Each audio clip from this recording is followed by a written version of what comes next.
আল্লাহ পাক বলেন ওদিন ভাই ভাইকে পরিচয় দিবে না, মা সন্তানের পরিচয় দিবে না, বাবা সন্তানের পরিচয় দিবে না, বন্ধু বান্ধবেরাও পরিচয় দিবে না। সন্তান মা বাবার থেকে পালায়া যাবে। অমুমিন ভাই একটু খেয়াল করেন, আল্লাহ পাক হাসরের মাঠের কথা বলতে গিয়া আপন আপন কেউ নাই, কে নাই, সিরিয়াল বয়ান করতে গিয়া ভাইয়ের নাম বললেন আগে, তারপরে বললেন মা, তারপরে বললেন বাবা, তারপরে বললেন বন্ধু বান্ধব, তারপরে বললেন সন্তানের কথা। ভাইয়ের কথা আগে কেন আল্লাহ বললেন? ইয়াউমা ইয়াফিরুল মারউ মিন আখিহি ওয়া উম্মিহি ওয়া আবি। হাসরের এমন কঠিন মুসিবতের সময় মা আলাদা হয়ে যাবে, বাবা আলাদা হয়ে যাবে, এরপরে ভাইয়ের কথা বলবে। না না, আল্লাহ ভাইয়ের নামটা আগে বললেন কেন? অবশ্যই এখানে কিছু জানার মতো সবক আছে, বুঝার মতো সবক আছে। মুমিনের দল, মা বাবার কথার আগে ভাইয়ের কথা কেন বললেন? দুনিয়ার দিকে যদি গভীরভাবে তাকানো হয়, ভাইয়ের মতো আসলে আপন অন্য কেউ না।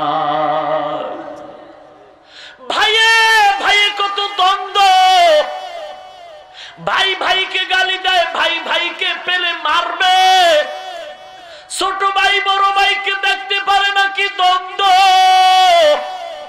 কত ফ্যামিলি থেকে আমরা খবর পাই, ছোট ভাই বড় ভাইয়ের মধ্যে বড় দ্বন্দ্ব। বড় ভাই বলে ছোট ভাইরে যদি পাই মারবো, ছোট ভাই বলে বড় ভাইরেও যদি পাই মারবো। এমন সাববেজির দ্বন্দ্বের মাঝে তাকায়া দেখছো, রাতের গভীরে বড় ভাই ঘরের মধ্যে ঘুমিয়ে আছে আধার, হঠাৎ করে বড় ভাইয়ের মোবাইলে রিং বাজলো, বড় ভাই মোবাইলটা রিসিভ করে কানে লাগাই, কানের মধ্যে মোবাইলটা নিয়ে শুনে কান্নার আওয়াজ। কিরে এত কান্নার আওয়াজ কোত্থেকে গভীর রাত? বলে রে ভাই তুমি কই? তোমার ছোট ভাইকে রাস্তার মোড়ের মধ্যে কিছু লোকেরা হামলা করে মারতেছে। বড় ভাই যখন এই খবরটা শোনা মাত্র তাড়াতাড়ি ঘুমের মধ্যেই দৌড় দিল, মা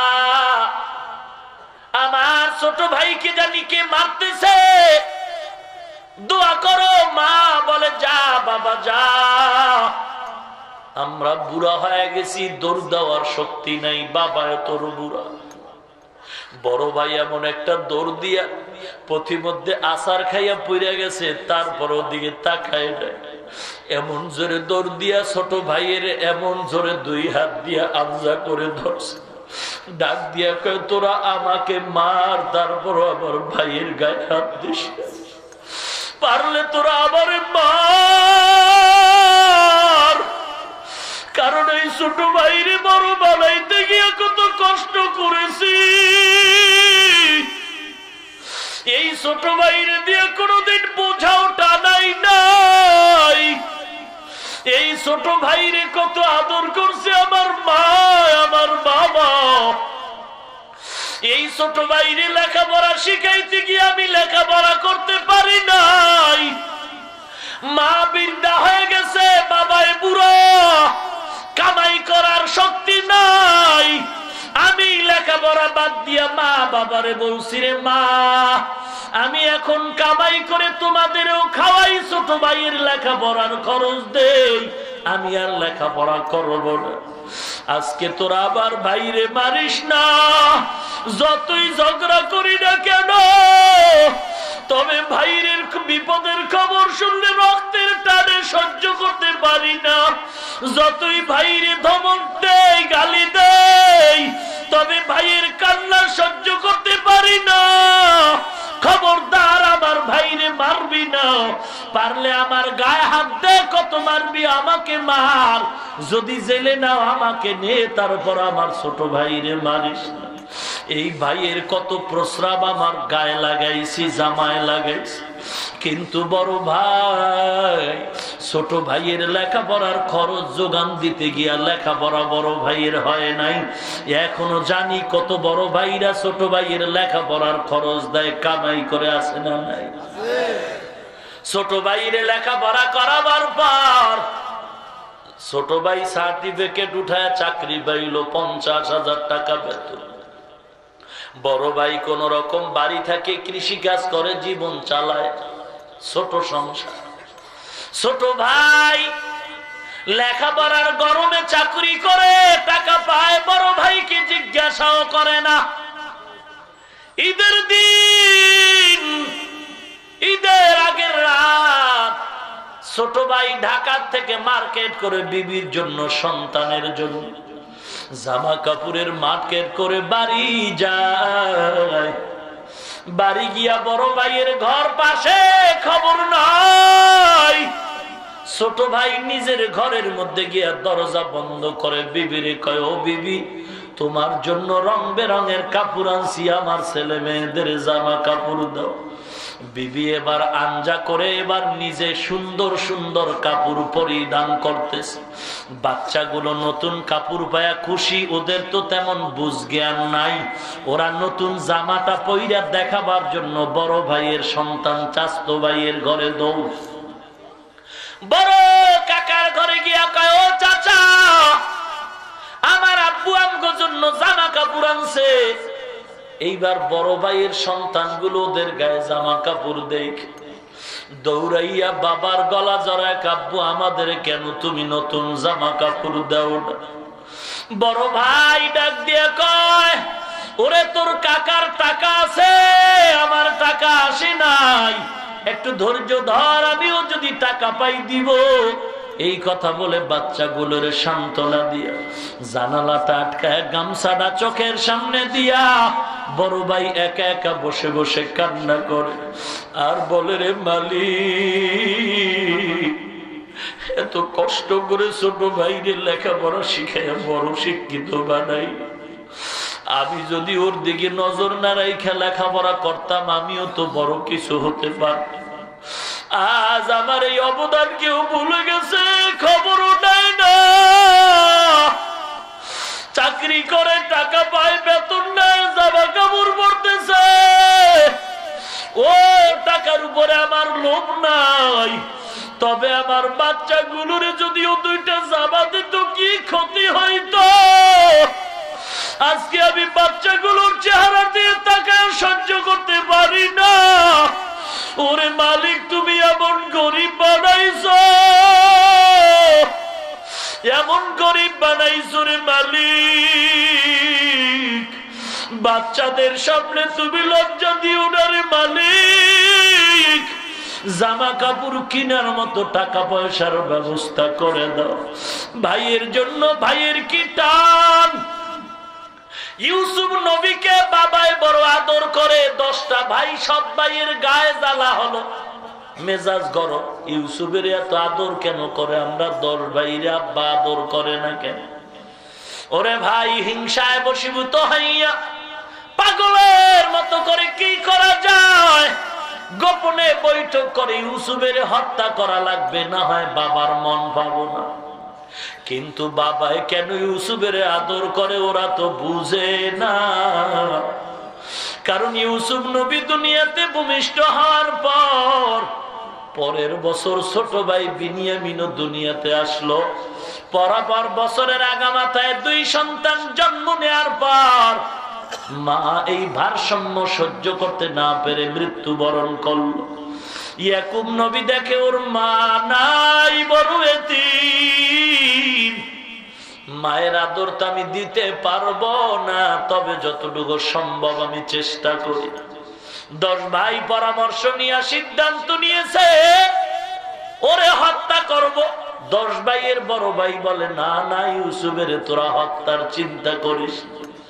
বড় ভাইয়ের দিলটা বড়, যদিও সৎ ভাই, তবে মায়া জমে গেছে। কয়, না, তোরা এতটুকু কর, পারলে দেশান্তরি করে দে। বলে ঠিক আছে। বাবার সামনে থেকে ইউসুফরে ফিরায় নাও। কৌশল করে ইউসুফরে নেওয়ার জন্য সবাই বাবার সামনে গিয়া কয়, বাবা, আমরা শক্তিশালী দল, ইউসুফকে দাও, খেলার ময়দানে নিয়ে যাব। ইয়াকুব নবী স্বপ্ন যোগে আগেই সতর্ক হয়েছে, 10টা বাঘ ইউসুফের খেয়ে ফেলতেছে। ওই 10টা বাঘ হলো 10টা ভাই। ইয়াকুব নবী গোপন রাখে, কথা প্রকাশ না করে বলে, আমি ভয় পাই বাঘে খেয়ে ফেলবে জঙ্গলে।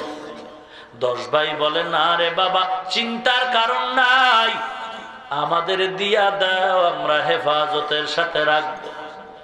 বাবাই নিরুপায় হয় আল্লাহর উপরে ভরসা করে যখন ইউসুফের দেয়, বড় আদর যত্ন করে ইউসুফের কোলের মধ্যে নিয়ে ভাইরা খেলার মাঠে রওনা। উদ্দেশ্য খারাপ, ইউসুফের আজকে হাত পাও বেঁধে জঙ্গলের কূপের মধ্যে ফেলে দিবে, যেন মরে যায়। বাবার খবর নাই। বৃদ্ধ বাবা ইয়াকুব পথের দিকে তাকায় তাকায় কান্না করে, আমার ইউসুফ নাই। স্বপ্ন যোগে টের পাইছি তোরা তো ইউসুফের আর আমার কোলে ফিরাই দিবি, অথচ ইউসুফের চেহারা দিয়ে তাকাইলে আমার কলিজা ঠান্ডা হয়ে যেত। ইয়াকুব নবী রাতের বেলা যখন নামাজে দাঁড়াইতেন, বাতি লাগতো না, ইউসুফের চেহারায় ঘর আলো হয়ে যেত। এ নবীর উম্মত, যখন ভাইরা চলে যাচ্ছে, ইয়াকুব নবী তাকায় তাকায় কান্না করতেছে, আল্লাহ তুমি আমার ইউসুফের হেফাজত করো। ও মুসলমান, মা বাবার মায়া বড় কঠিন। যখন ছোটবেলা মাদ্রাসায় পড়তাম, পরীক্ষার বন্ধ পাইয়া 1 সপ্তাহ ছুটি নিয়ে বাড়ি যাইতাম। বহুদূর 50 টাকা বাস ভাড়া দিয়া বাড়ি যাইতাম ছোট সময়। তখন কোরআন শরীফ পড়ি, কোন রকম কিতাবাদি পড়ি, তখনের ঘটনা। বাড়ির থেকে যখন 1 সপ্তাহ থাকার পরে খোলার তারিখ মাদ্রাসায় রওনা হইতাম, বাবাই কিছু টাকা দিয়ে বলতো, বাবা যাও। দেখতাম গোপনে আবার মা কোথা থেকে জানি কিছু টাকা আমার হাতে দিত, আর দেখতাম মায়ের চোখের পানিগুলো গাল বেয়ে বেয়ে পড়ে। মা বলতো, এই টাকা দিলাম তোর বাবায় দিছে, ভাড়ার টাকা আমি দিলাম, তুই মাঝে মাঝে কিছু মনে চাইলে দোকান থেকে কিনে খাস। দেখতাম বাবা আমাকে বিদায় দিয়া ঘরের বিছানায় শুয়ে রয়েছে, আর বের হয় নাই।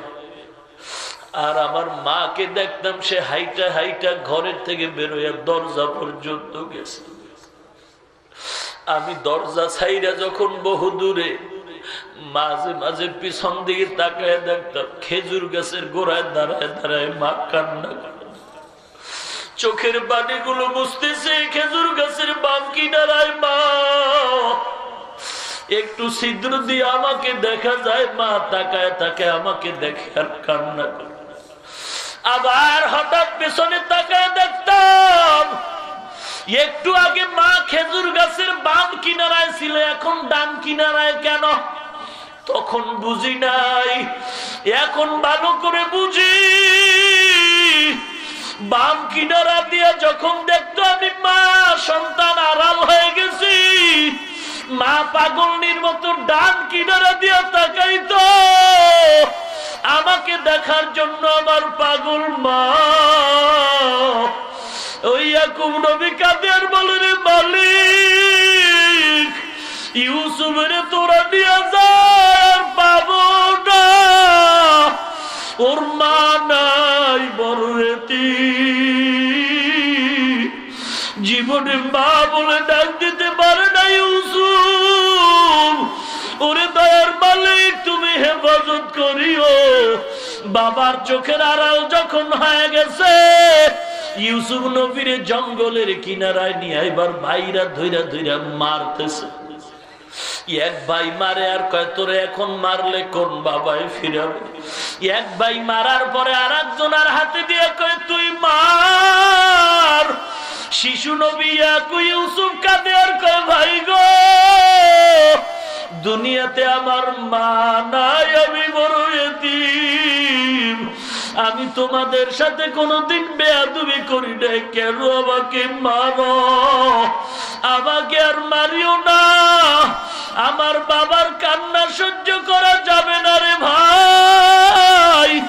আমার বাবাই যদি শুনে তোমরা আমাকে মারতেছো, বাবাই বেহুশ হয়ে যাবে। এইবার কূপের কিনারায় নেওয়ার পর যখন হাতে পায়ে রশি লাগায় জামাটা খুলতেছে, ইউসুফ নবী শিশু নবী আল্লাহর দরবারে রহমতের আশায় দাঁড়ায় তাকায় আছে। আল্লাহ কয়, জিব্রাইল যাও যাও, আমার ইউসুফের ইজ্জত যেন নষ্ট না হয়। জান্নাতি পোশাক নিয়ে ইউসুফের গায়ে পরাইয়া দাও। আর ওই জঙ্গলের অন্ধকার কূপের মধ্যে সাপ বিচ্ছুর গর্ত, নাপাক পানির কূপ, ওই পানি যেন ইউসুফের শরীরে না লাগে। জান্নাত থেকে একটা পাথর নিয়ে যাও, কূপের মাঝে ইউসুফের পায়ের নিচে দিয়া দাও। আমার ইউসুফ পাথরের উপরে দাঁড়ায় থাকবে, এক ফোঁটা নাপাক পানি আমার ইউসুফের শরীরে লাগবে না। ওরা যখন হাতে পায়ে বেঁধে জামাটা খুলে কূপের মধ্যে ফেলানো হয়, ভাইদের কত অনুনয় বিনয় করলো, বড় ভাইয়ের দয়া হলো, প্রকাশ করতে পারে না। অন্য ভাইরা হয়তো আবার সন্দেহ করে আমার উপরে হামলা করবে। যখন নিচে যাওয়ার পরে রশিটা কেটে দিছে, পাথরের উপরে ইউসুফ নবী দাঁড়ায় গেল, আর অন্ধকার কূপ ইউসুফ নবীর চেহারায় আলো হয়ে গেল। ভাইরা এবার জামা কাপড়ে রক্ত লাগায় কৃত্রিমতার সাথে এসার সময় হাজির। বাবা কান্না করে বলে, এই যে ইউসুফের বাগে খেয়ে ফেলছে এই জামা। ইউসুফ নবীর এই খবর শুনি ইয়াকুব নবী কান্না করে বলে, তোমরা অন্তরে কোনো একটা কৌশল অবলম্বন করে আসছো, আমার এখন ধৈর্য ধারণ করা ছাড়া কোনো পথ নাই। ও নবীর উম্মত, এবার ইয়াকুব নবী আল্লাহর কাছে হাত তুলছেন, আর এদিক দিয়া 10 ভাইয়ের বড় ভাই মাঝে মাঝে গোপনে গোপনে ইউসুফের খবর নেয়, নাস্তা দেয়। ব্যবসায়ী লোকের আইসা যখন বালতি দিয়া পানি তুলবে, ইউসুফ নবী বালতির মধ্যে উঠা, ওরা দেখা খুব খুশি। বড় ভাই মনে করলো ওরা নিয়ে যাবে না, রাইখা দেই। ছোট ভাইদের জানাইলে ওরা ধইরা রাখবে।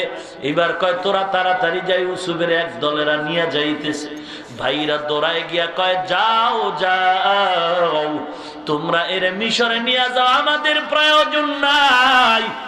ইউসুফ নবীকে বিদায় দেয়, সামান্য কিছু টাকা রাইখা বলে, হাতে পায়ে রশি লাগায় বেঁধে নাও, পালাবার অভ্যাস আছে, পালায় যেতে পারে, ভালো করে তোমরা বেঁধে নাও। ব্যবসায়ী দল ইউসুফ নবীরে ঘোড়ার পিঠ উঠায় ভালো করে বাইদা রওয়ানা। ইউসুফ নবী মিশরে যাওয়ার পথেই কিছু দূর আগালেই মায়ের কবর রাস্তার কিনারায়। ইউসুফ নবী ঘোড়ার পিঠ থেকে লাফ দিয়া কবরের কিনারায় হাউ মাউ করে কান্না করে। আর ওই ভাইদের থেকে বিদায় বেলা একটু সালাম জানায়।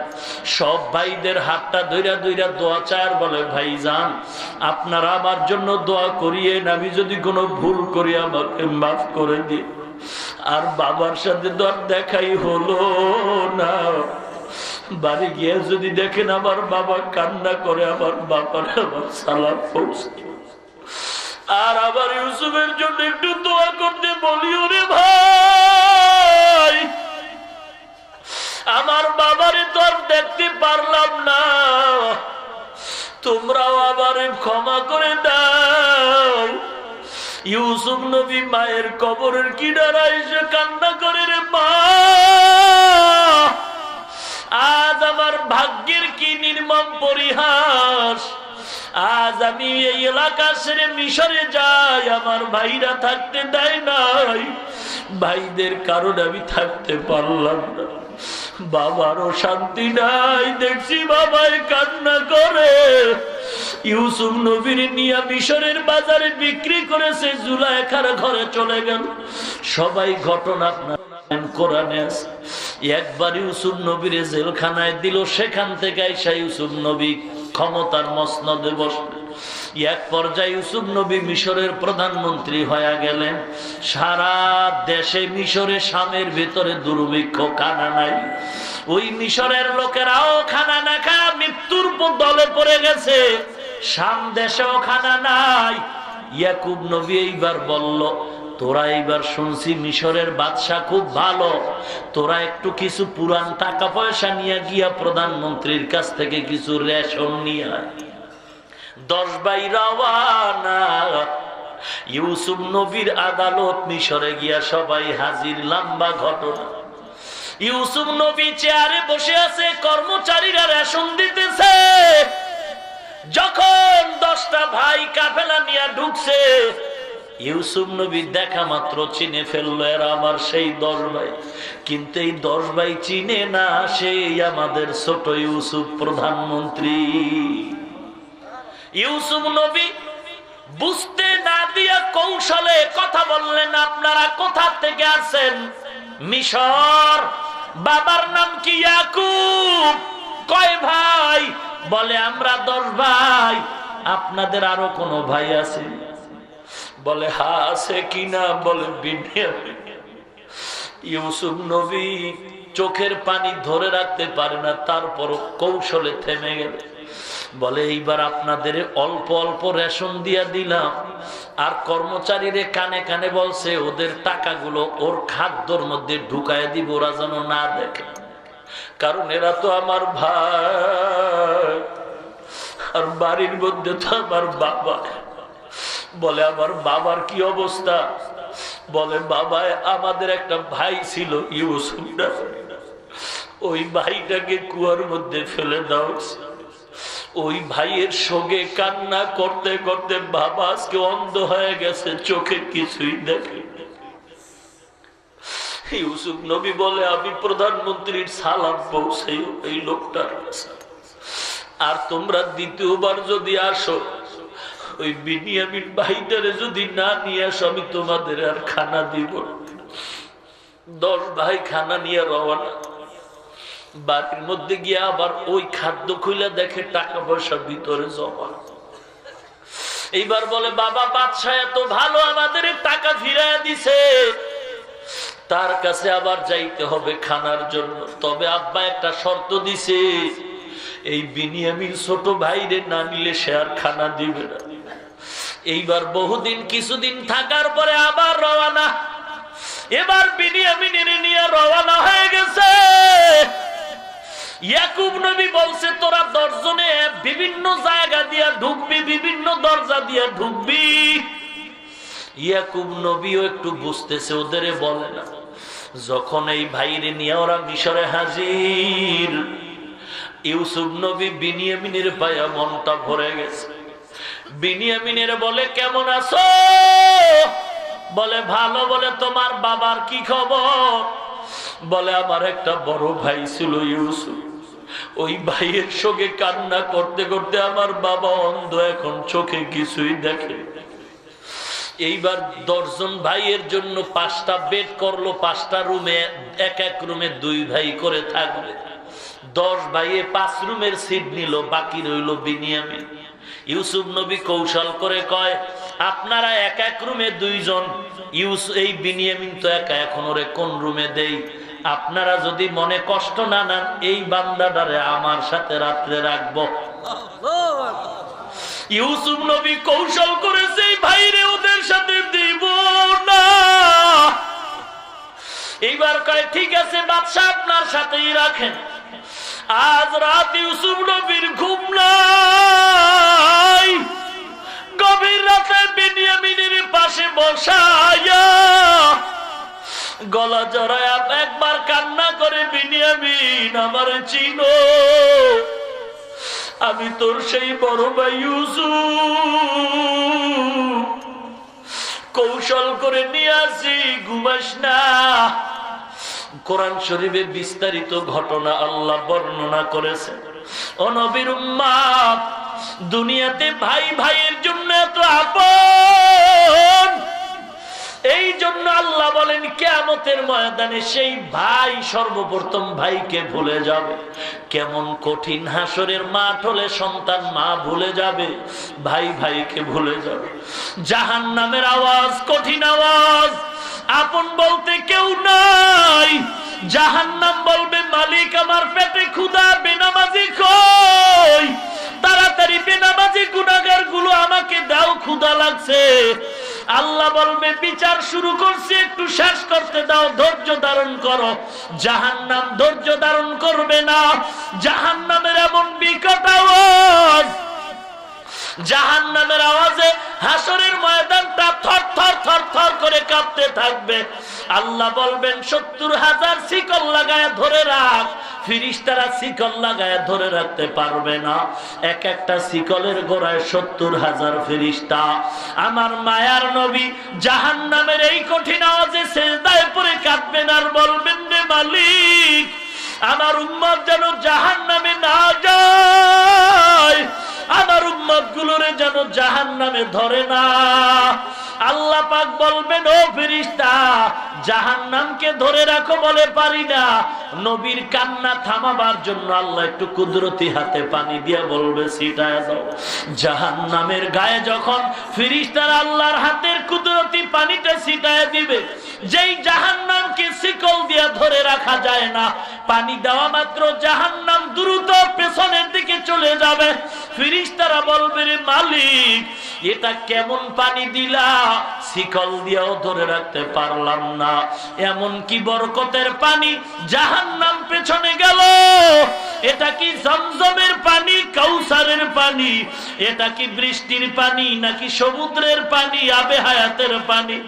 মায়ার আল্লাহ বলবেন, না না না, এটা কাউসারের পানিও না, জমজমের পানিও না, এই পানিটা সমুদ্রের পানিও না, এই পানিটা আবে হায়াতের পানিও না, বৃষ্টির পানিও না, এই পানিটা জমিনের আমার গুনাহগার গোলামদের চোখের পানি।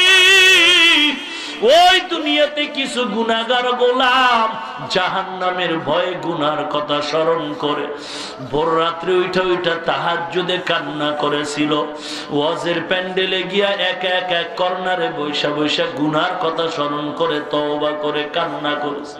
আমি আল্লাহ ওই পানিটা জমা রাখলাম, আমার গুনাহগার বান্দা, আমার মায়ার নবীর উম্মতের চোখের পানি ছিটায় দিলাম, জাহান্নাম ভেঙে গেল।